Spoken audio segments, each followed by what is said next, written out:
Welcome to Infinite Human, where we explore our limitless potential. Through conversations with guests who have achieved greatness, overcome challenges, and worked to find their purpose, we aim to share and inspire you to do the same. I'm your host, Shona Kerr. I'm a college coach, professor, and businesswoman who is eager to learn from and share in the wisdom of others with you. And on to the show.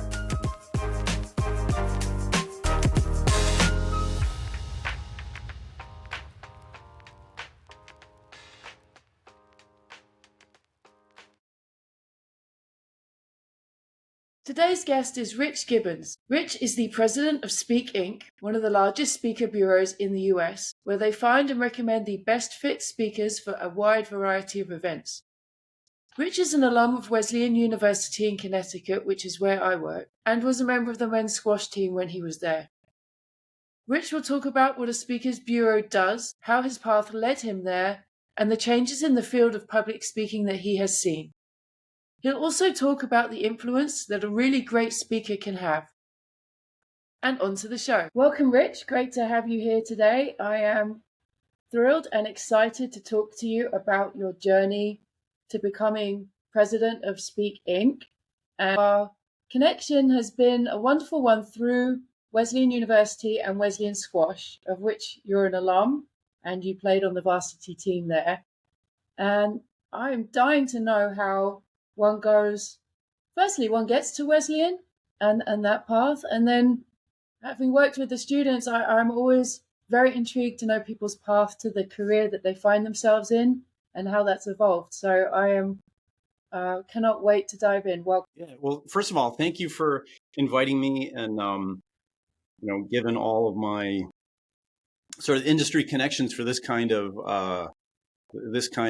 invite. It's really fun to be invited by a fellow Wesleyan connection. So thank you for inviting me. With no further ado, let's dive in. I would love to know, what did your childhood look like? Where are you from? How did it all start? Yeah, well, I wasn't there when it all started, but I am from the Middletown area and had the honor of attending Wesleyan and really enjoyed my time there, and of course really enjoyed playing on the squash team. And you and I have had some sidebar conversations on how the athletes you're working with now, that sort of those high pressure close matches serve as a crucible for learning about how you're wired and sort of testing your mettle. And that was a super fun time for me. And I think a lot of people learn a great deal about themselves and how they can get more out of themselves through competition and being thrust into those pressure situations. So yeah, after graduating from Wesleyan, I spent some time in New York City and spent maybe 3 or 4 years there, and woke up one day and thought, boy, everything I like to do is outside.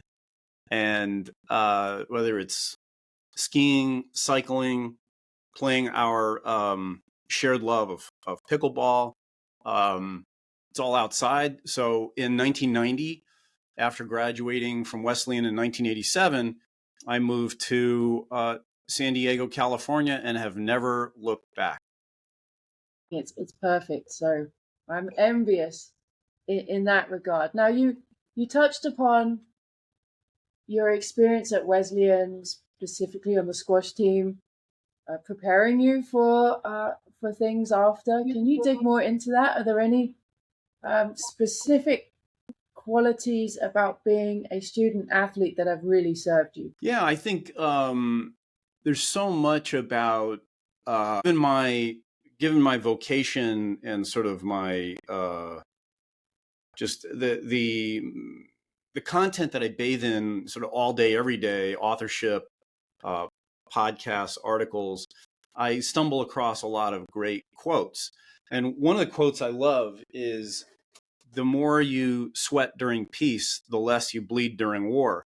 And I think that's probably apropos for any athlete, not the least of which would be a collegiate athlete when it comes to fitness, mental stamina, preparation. The more you can sort of pressure test yourself before, when the heat's not on, the better you perform. And I didn't always perform perfectly, but that was a lesson that I think carried into the years and decades after, in terms of how do you prepare for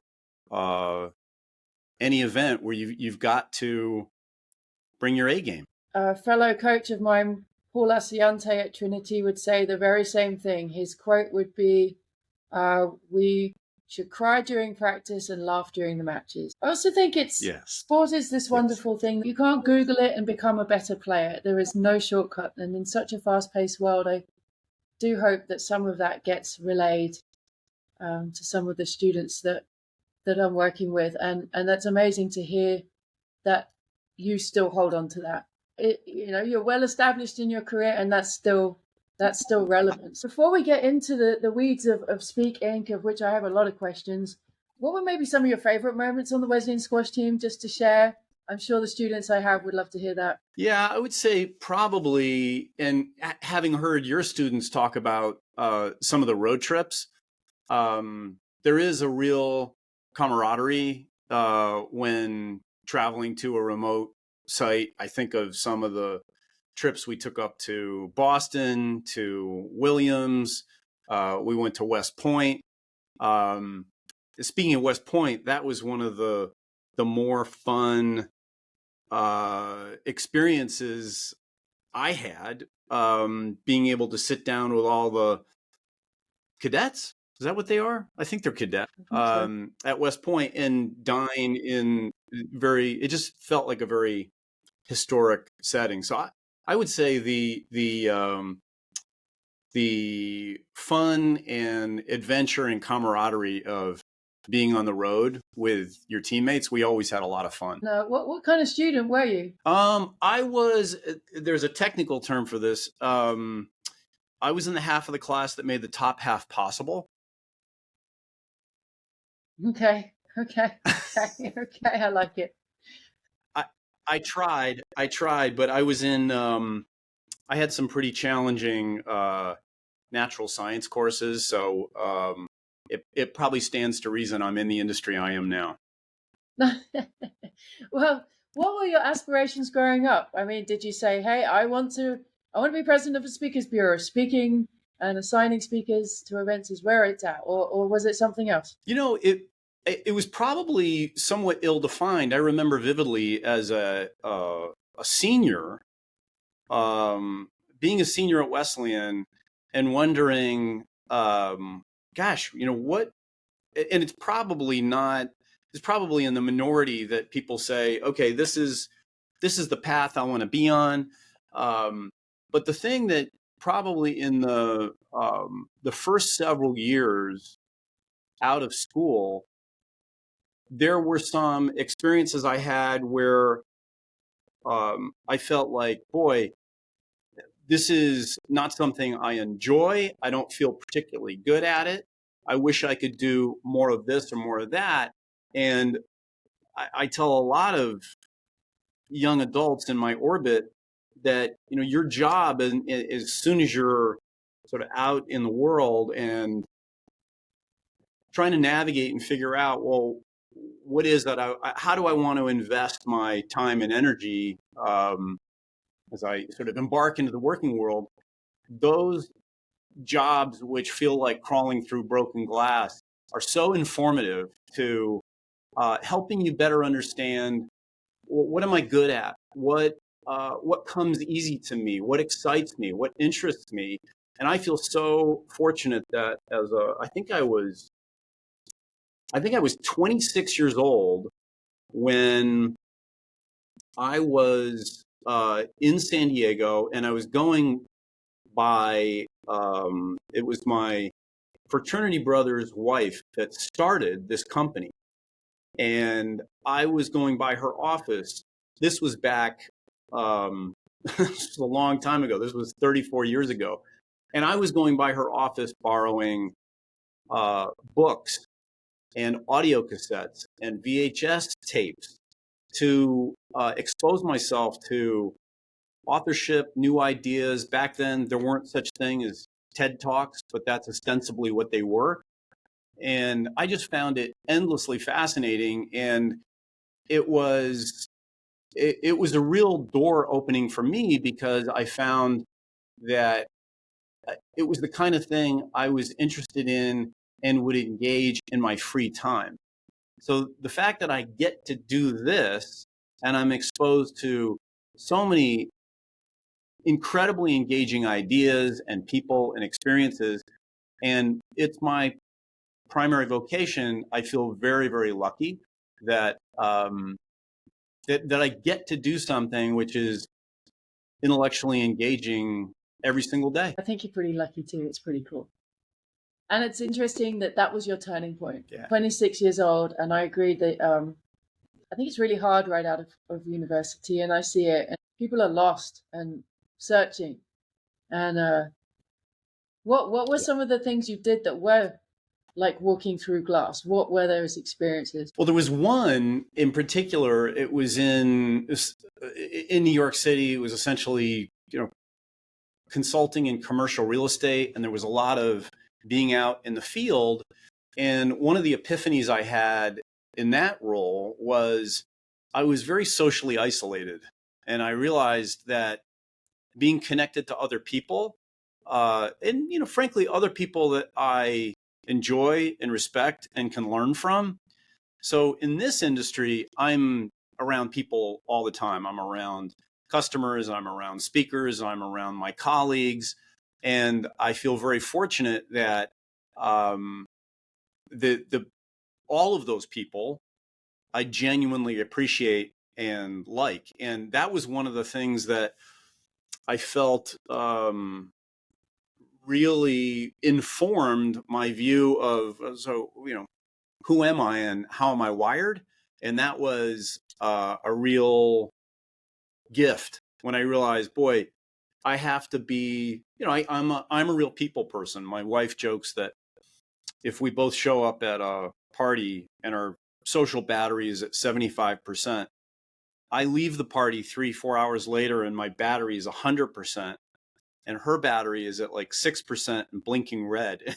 She finds it exhausting. So that was certainly one. And that I was wired to, be around and connected to people.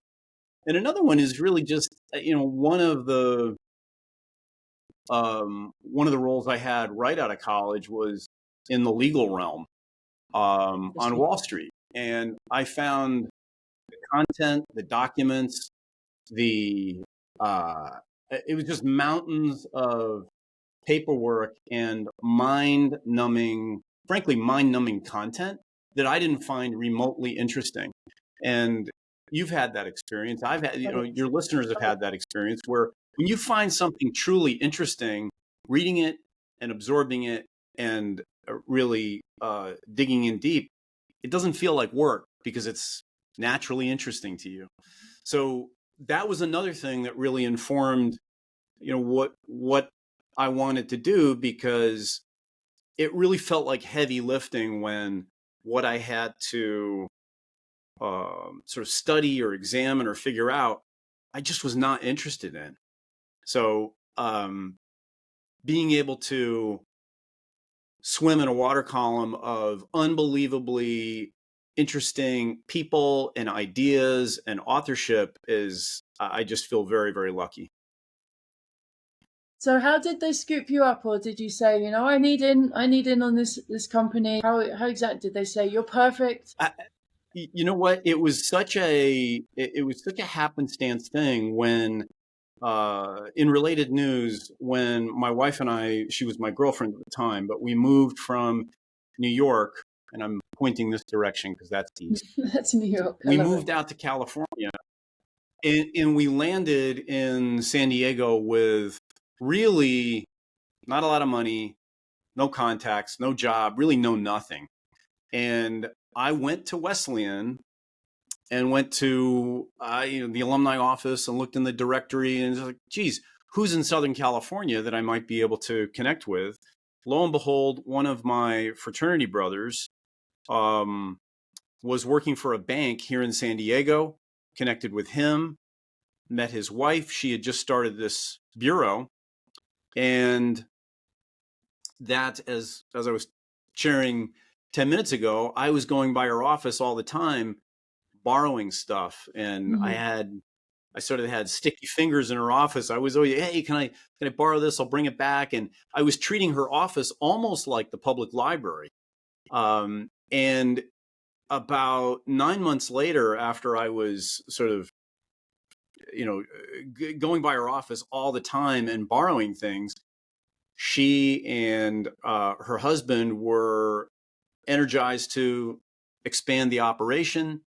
And I was a known commodity, and we put something together, but they certainly didn't recruit me, track me down. It was really a function of right place, right time. And I was interested and engaged with the industry just at a time when they wanted to expand and grow the operation. And that was 33 years ago. And we are now, 16, 17 people. So it just kept getting bigger and bigger. And we just kept adding more and more great people. So it was a very, I think if there's any lesson that comes out of that is that, if we're speaking to a young adult, that they should just have their antenna up. I was lucky in that some of the experiences I had in New York were so abhorrent to me that I didn't languish. I didn't linger. I was like, boy, if I have to do this for 5 more minutes, I think I'm going to jump into traffic. That was a gift in that it really helped to inform, well, if I hate this, what's the opposite of this? And I was sort of liberated to go to the next thing. I think probably there are those individuals who maybe they're in a situation where it's good, but it's not great. And they're staying because there's nothing that's really impelling them out the door. So the young adults that I talked to, I was talking with one of my good friends' daughter who is 23 and working for a marketing company. And there are certain aspects of it that she really doesn't like. And I was sharing with her that is, think of that at this stage of your career almost like a gift, because it's really helping you to become intimate with, well, if you really don't appreciate that or like it, that's informing what you do want to do. So I look back on those experiences as really super helpful and helping me appreciate what I'm doing now. And there really was, as a 26-year-old, I felt like, boy, this really plays to my strengths. I find it pretty easy, interesting, natural. And it might be hard to arrive at that decision if you haven't skinned your knee previously. So for the young adults out there that are thinking, what the heck do I want to do with my life? Just to have your antenna up and really trust your gut and your instinct. I was fortunate enough to have those gifts too, and have that moment where you say, right, what am I passionate about? What am I good at? What am I drawn to? And here we are. I couldn't agree more. It's almost a detriment. You land your first job and it's amazing. How do you know? You know nothing to compare to. Exactly. So, exactly. Yeah. You articulated it much more succinctly than I did, but yeah, you land that first job and maybe it's sort of, it's B minus. It's not a total washout, but it's good enough that you stay in it. And then you sort of wake up at age whatever, and think, boy, I really haven't found my jam. This isn't really what, and it's sort of like running with a stitch. Like I'm not really enjoying this. I'm not going full pace. So yeah, that could be a detriment to find something that's close but not quite, because then you're, I don't want to say trapped, but kind of. You almost want to just explore something just to maybe you go back to it because then you realize it's the A+ job, but how would you know? So you get to 26, you've had your sticky fingers in all the audio tapes. They've said, okay, come on board. We're expanding. Come on board. Actually, for those who don't understand, and me included, how does a speakers bureau work exactly? I'm glad you asked.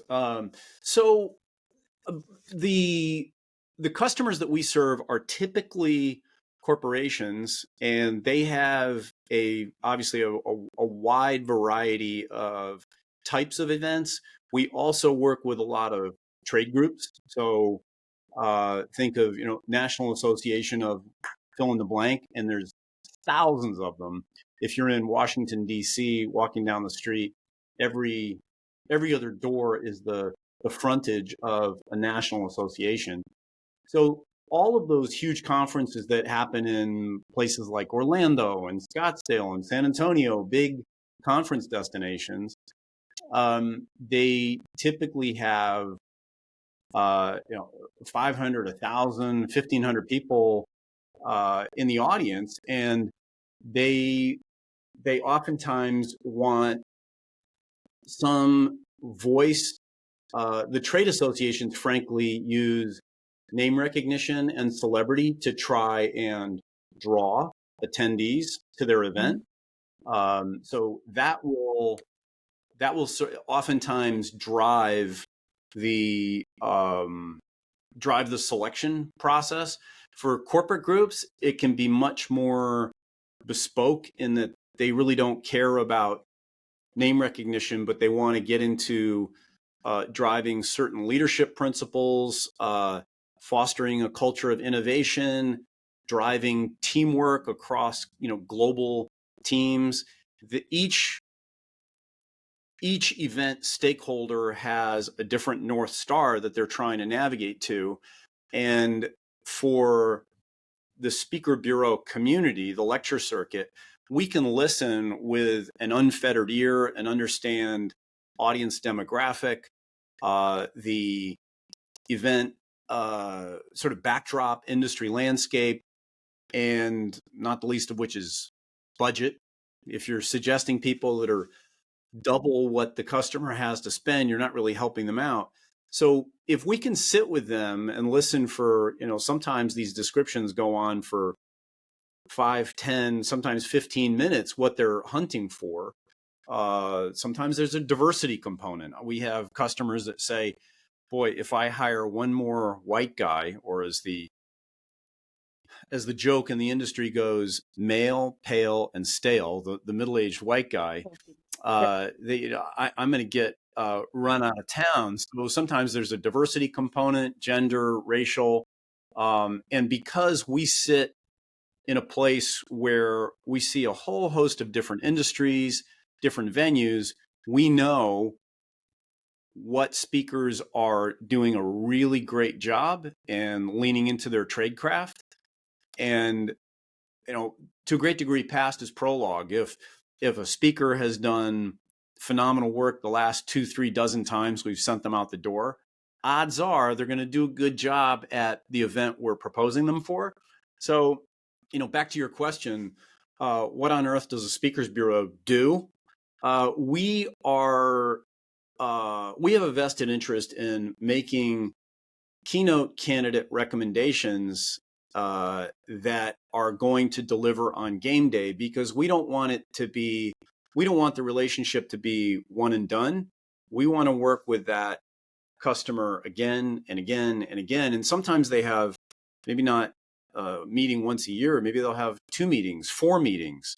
And we want to earn that loyalty such that they keep coming back to us. So we have skin in the game too, in that we want to be recommending practitioners that do really great work. Where do you find your speakers? A lot of them are essentially known commodities, but there are times when we listen to the event owner and we make recommendations, and sometimes it's like any business development landscape.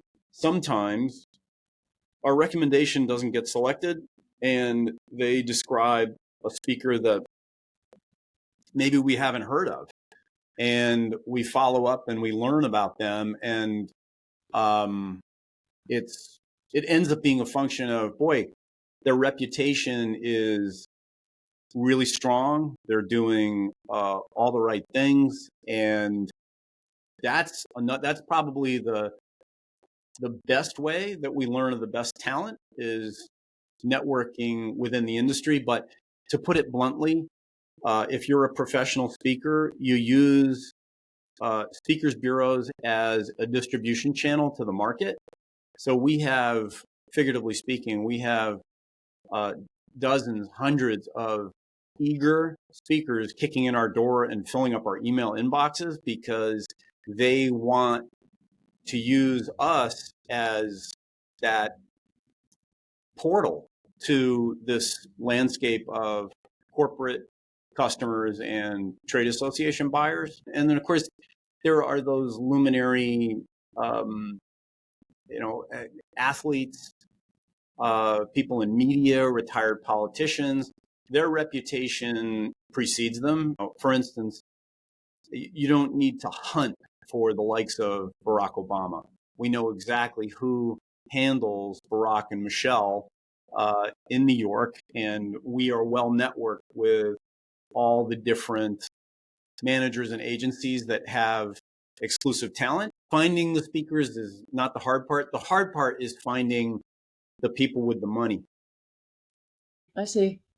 My follow-up question was, if somebody wanted to become a speaker, what do they have to do? How do they do that other than sending emails, knocking on your door, hoping? How do you get out on the circuit and work your way up? There are a lot of different realms in which you have to excel in terms of content, platform, tradecraft, energy, audience chemistry, charisma. There's a lot in it, right?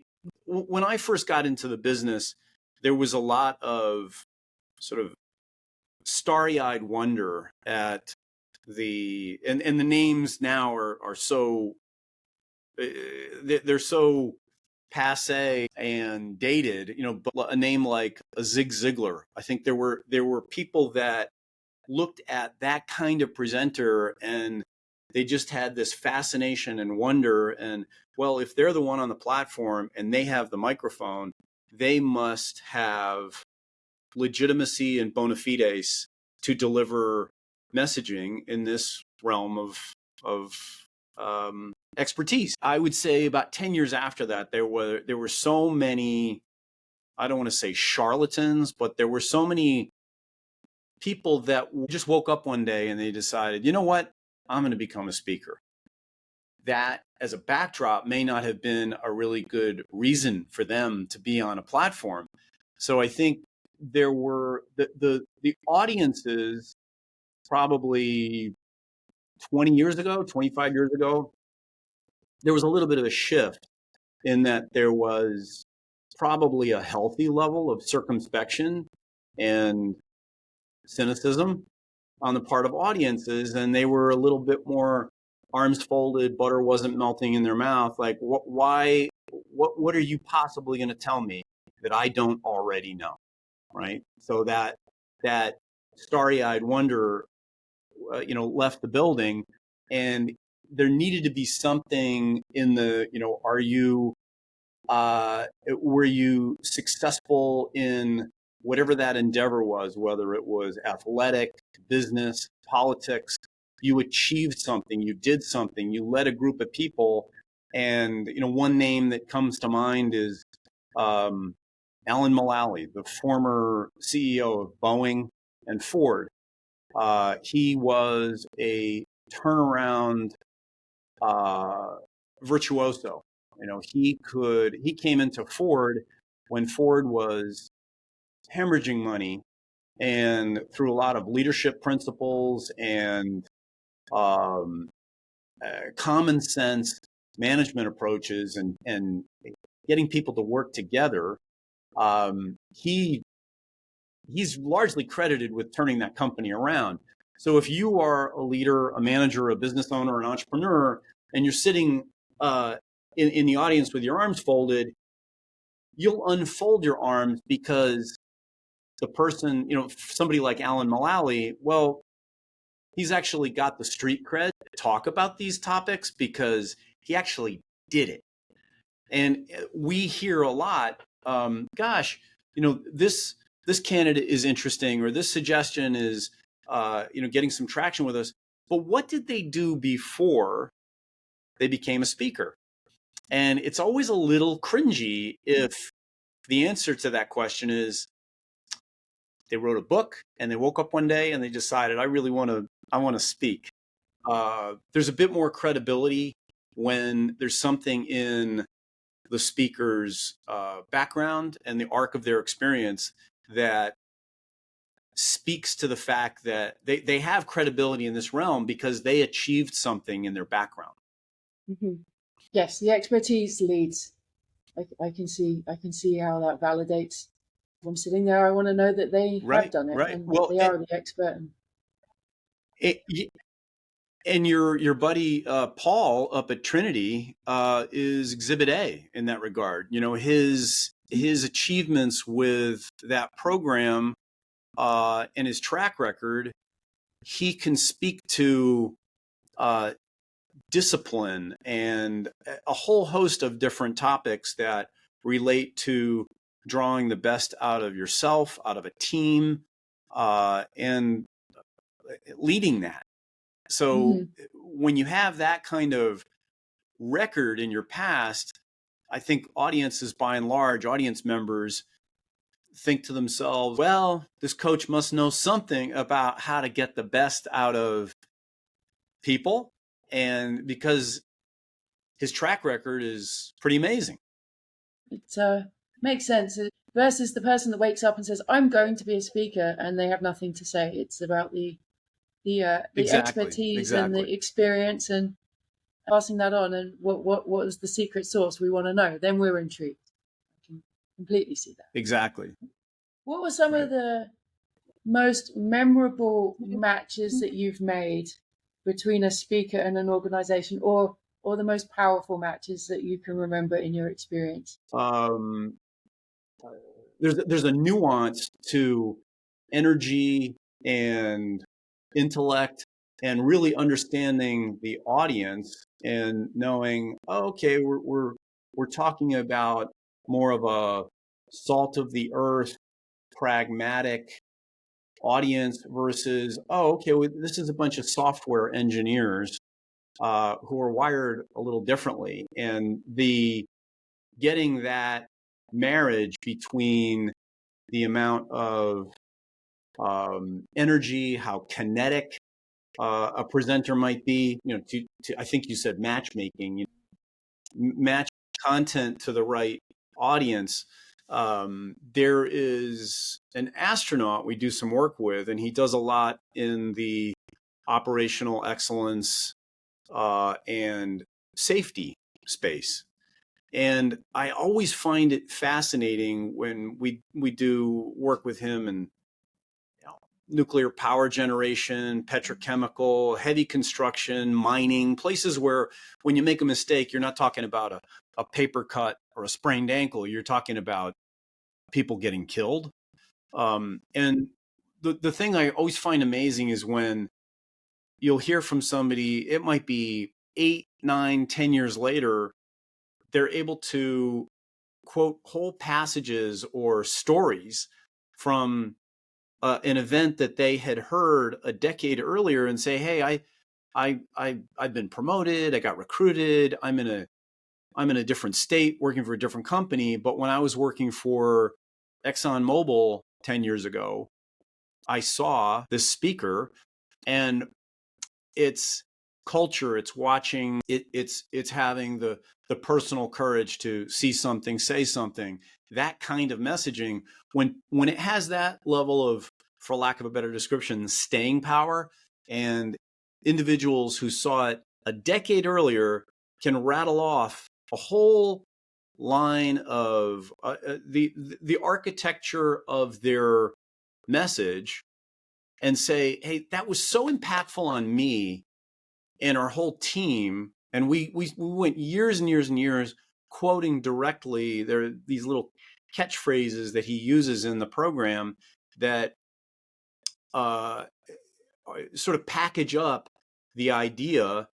And there you are 10 years later, and that person saying, I was in the audience back then, but now I am the director of operations for this massive entity, and I want to bring that messaging into this team and infuse those ideas into our culture.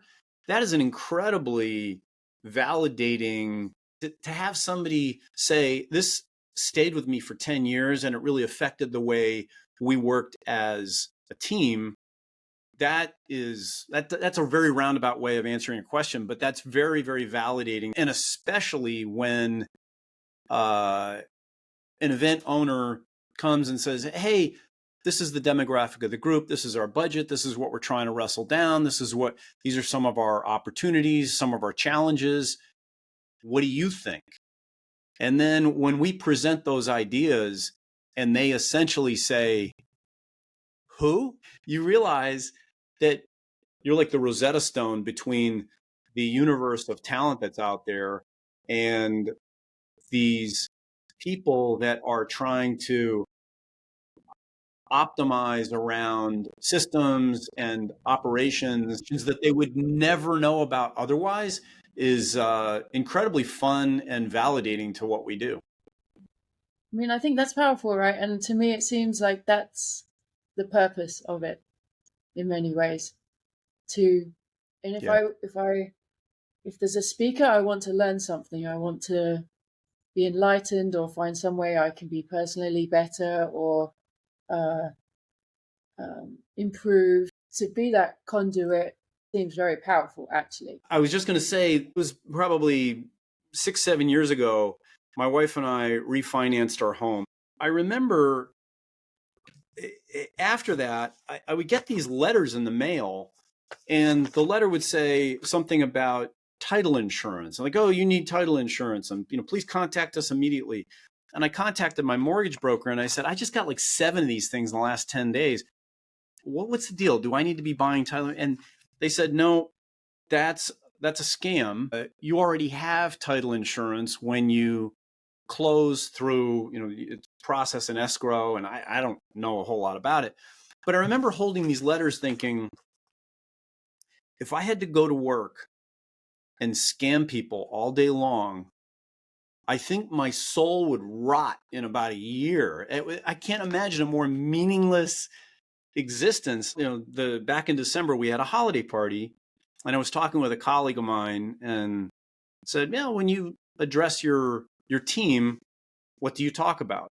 And he gave me this idea that I sort of plagiarized, and that was to look at our systems, our CRM, and figure out, well, how many contracts did we write? How many venues did we touch?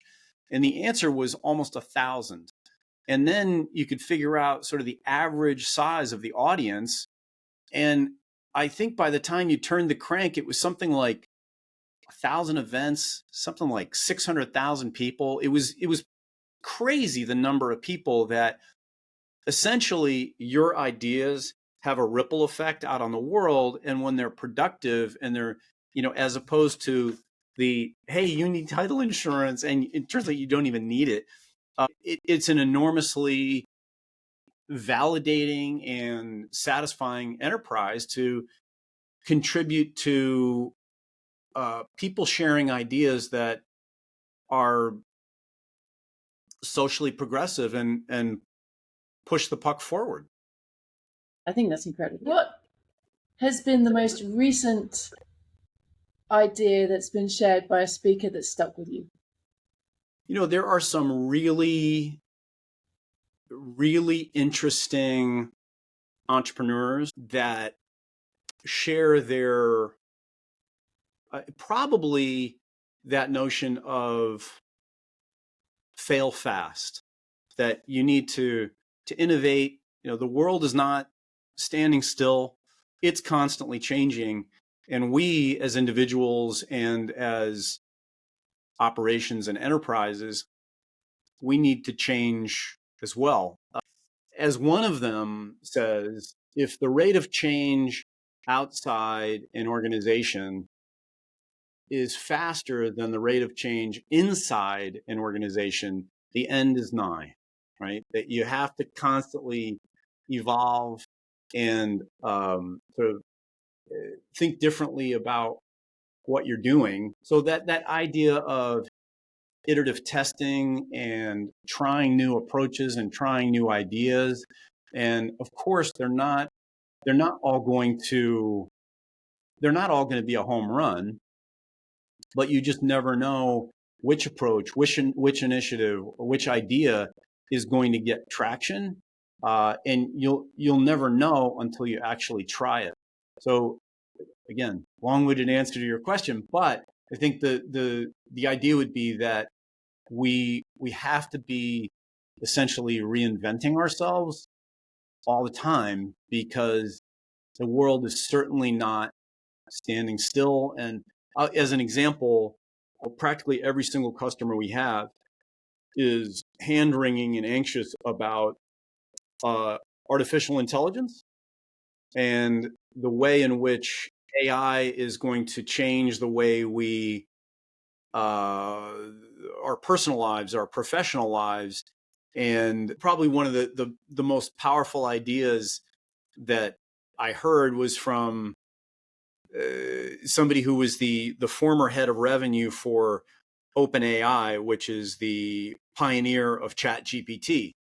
And the observation was, artificial intelligence won't necessarily take your job, but someone who masters AI and can use it as an effective tool, they'll take your job. So there's a lot of those at the coalface observations, which kind of change the way you think about your practice. It must be continuously fascinating to watch it evolve, and for you guys to stay current. You have to be ahead of current. Yeah, anything that is just in the zeitgeist and top of mind. If we don't know about it, we're probably going to know about it tomorrow or next week, because our customers are going to be asking it. In the halls of corporate America and trade groups,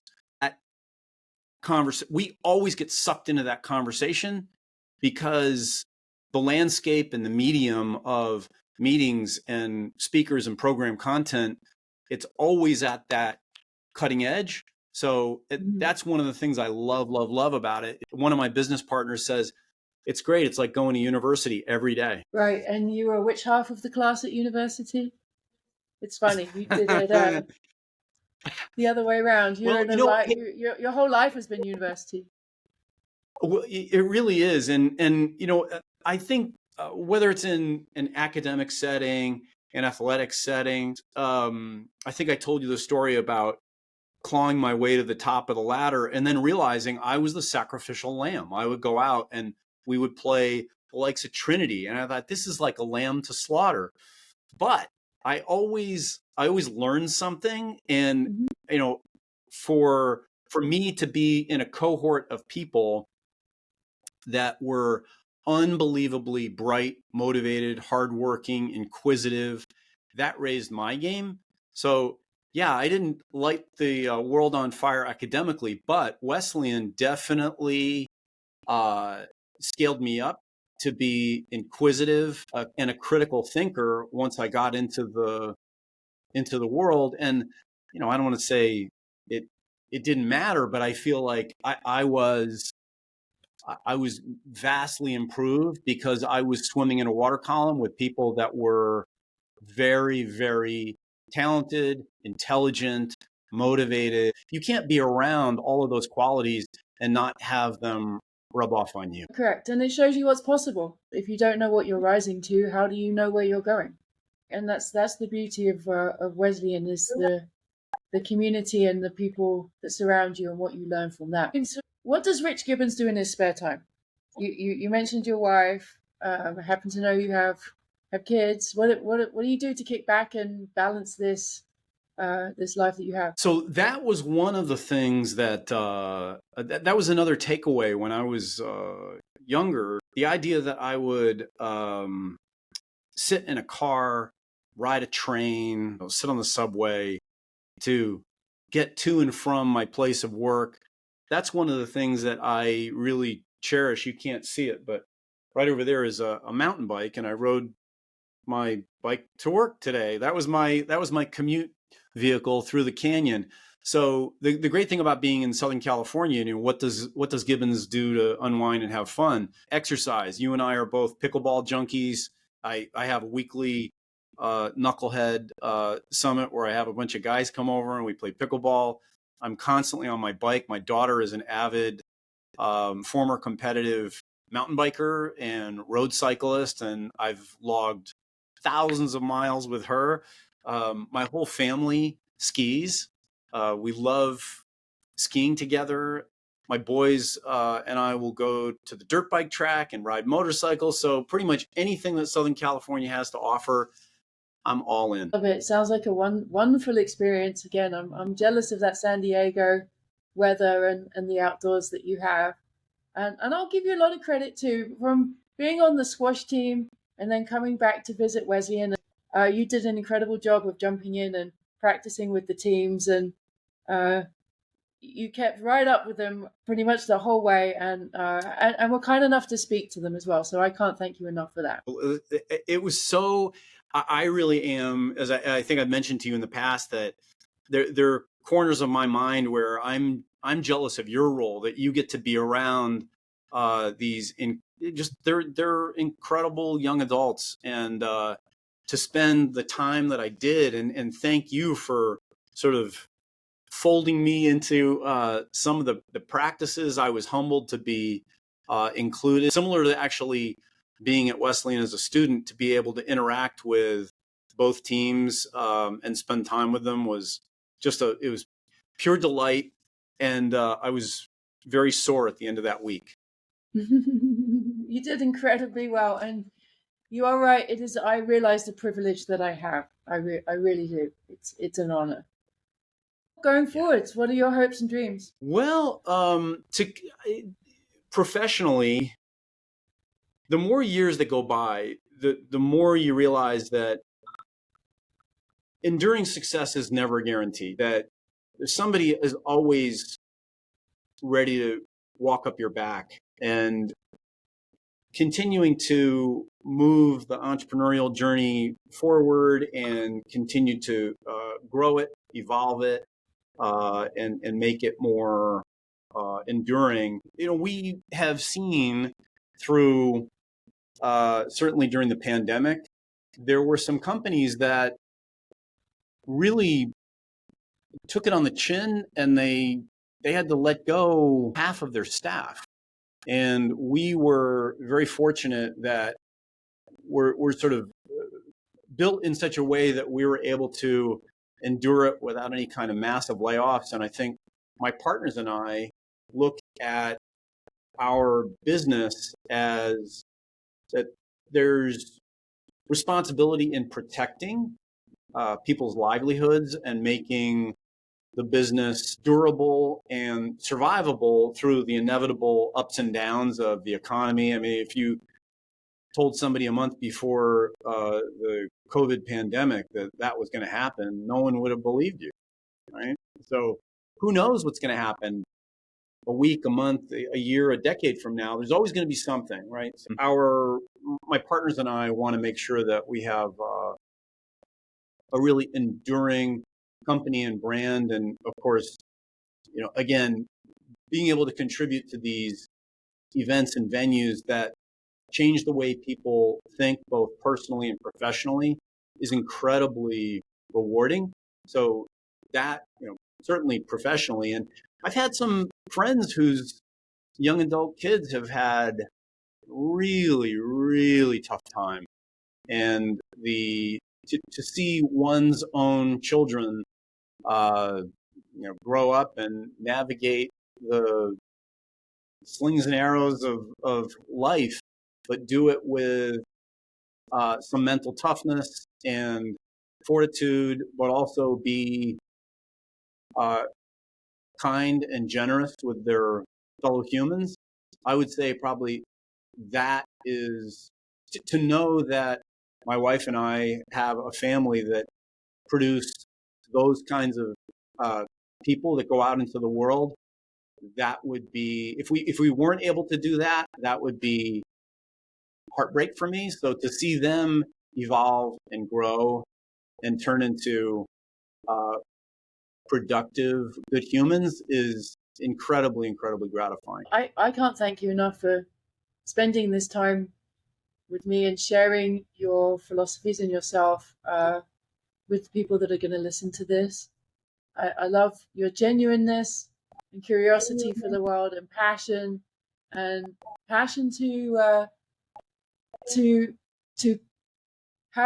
have people thinking ways to be better. Your speakers have literally impacted, when you work down the chain, probably millions. I think it's incredible. It's impressive. I love the Wesleyan connection. I'm really glad it was helpful along the way, and it was really nice to hear some of the ways it has dipped into your professional life. And I hope we can do this again in another 10 years and see where we're at. I love it. I love it. I hope I have any black left in my beard in 10 years. We'll see. Thank you for inviting me. And I really, I cherish the Wesleyan connection in so many different channels, and stay in contact with, friends that I have. It's really shocking to me the number of peers I have that quite literally don't stay in contact with any of their collegiate classmates, which is sort of, number one, it's a little bit baffling to me. And number two, it's a testament to the fact that it was such an enriching, vibrant experience being in Middletown around people that, everybody raised each other's game, and we all made lifelong friends. That's something I feel very, very lucky to just have had the privilege to experience. Long may that continue. Thank you so much for being here. Thank you, Rich. Thank you, Shona. This has been Infinite Human with me, Shona Kerr. Until next time, keep challenging yourself and make others better along the way.